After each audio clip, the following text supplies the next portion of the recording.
Just some background and thoughts about Barry streets and birth rate around the work that we've done on 25 sampled streets.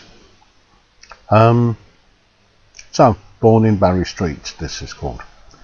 Firstly, we must acknowledge the unbelievably great work done by Tom Clement, local community historian in Barry, who's done an awful lot of work to explain where the street names come from. And drawing on that, Evans Street, Spencer Street and Richard Street, originally known as Gleblands, were named after the Reverend Richard Spencer Evans, who was rector, Church of England, of Merthyr Doven Parish. And the changing nature of Barry is reflected in those streets. Among the residents of Evans Street in 1891 was David Farrow, who was a wheelwright, and Thomas Cross, an agricultural labourer. By 1901, those were rare professions. Then there were long-standing residents like the Creates or Crates family, who were grocers living in 28 Evans Street.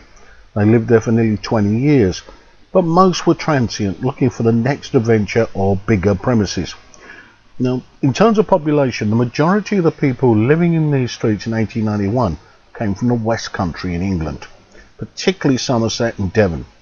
Margaret Hopkins, 48 Richard Street, born in Merthyr Doven, was a rarity.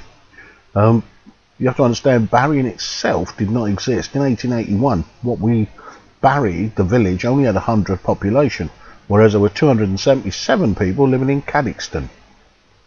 Of the 24 streets we recorded, we've sampled, and they are available from the library. In 1891 there were 1,800 residents, of which 52 were born in Barry, with 50 of those being under 5.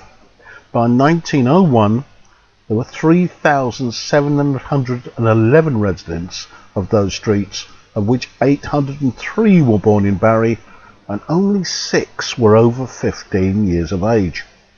And then in 1911, 5,014 residents, 1,641 were born in Barry, but only 10 of them were over 25 years of age. So you can see the growing population in those streets, which are very reflective of Barry. But it also meant that, in effect, Barry Town, after the creation of the docks, had bred a generation of young men for war. And that's exactly where so many of them went.